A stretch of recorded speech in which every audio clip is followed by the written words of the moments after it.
ያቺ ተረገመች ፕሮግራሜን አበላሸች። ቀኔን አጨለመችው።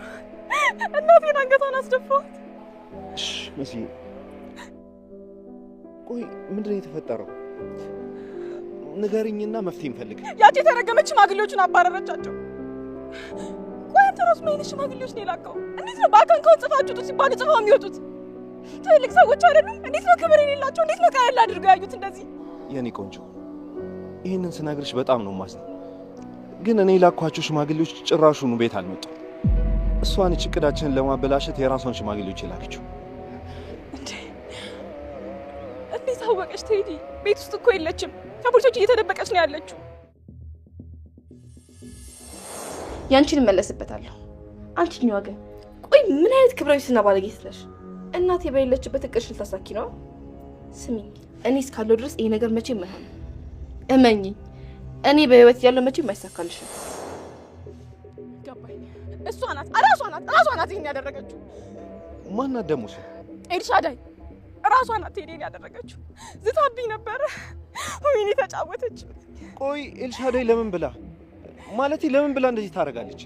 ከጉዳዩ ምንም ባትጠቀምም ምንም ባያደርግላት ራሱ የእናቷ ልጅ ሰይጣን ስለሆነች ይሄንን ታደርገዋለች። ወይኔ ቴዲ፣ እኔ እኮ ሄለንን ጉድ እያወኩኝ ዝም የምለው አንተም እጅ ስላለበት እንዳታሳስርክ ነው። በዛ ላይ ቤተሰብ እንዳይበጠበጥ ስል ነው። በአሁኑ ግን በጣም ነው ያበዛችሁ። በጭራሽ አልታገሳትም። ጭራሽ ምን ልታደርጊያት አስበሽ ነው? ምን ልታደርጊያት? አላውቅም፣ በቃ አላውቅም። ግን በቃ የሆነ ነገር ማድረግ አለብኝ። ወይ ፖሊስ ጋር እሄዳለሁ። አዎ እየተደባበቀች እየኖረች አይደል? መጋለጥ አለባት። በፍጹም በነፃነት አትንቀሳቀሳት።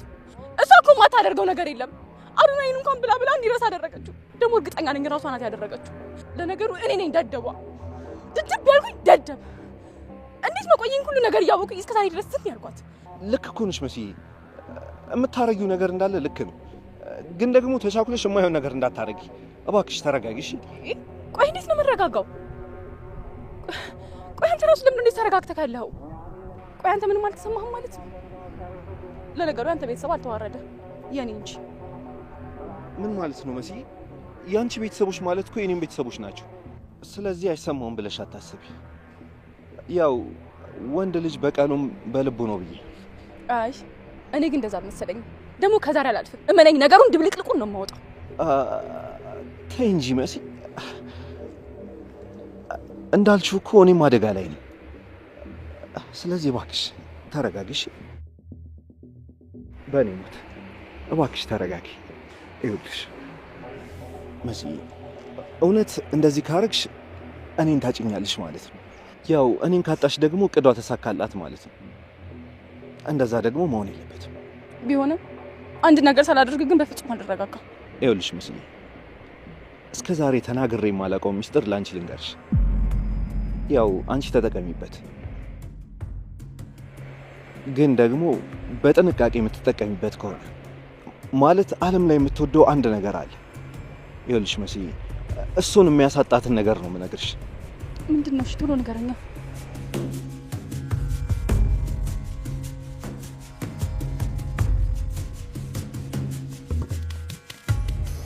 ኤልሹ የሌለ ልጅ አይደለች። እሷም አብራ አይደል እቅድሽን ያበላሽችው። ስለዚህ ሄደሽ ልጇ እንዳልሆንሽ ትነግሪያታለሽ ማለት ነው ለሄለን።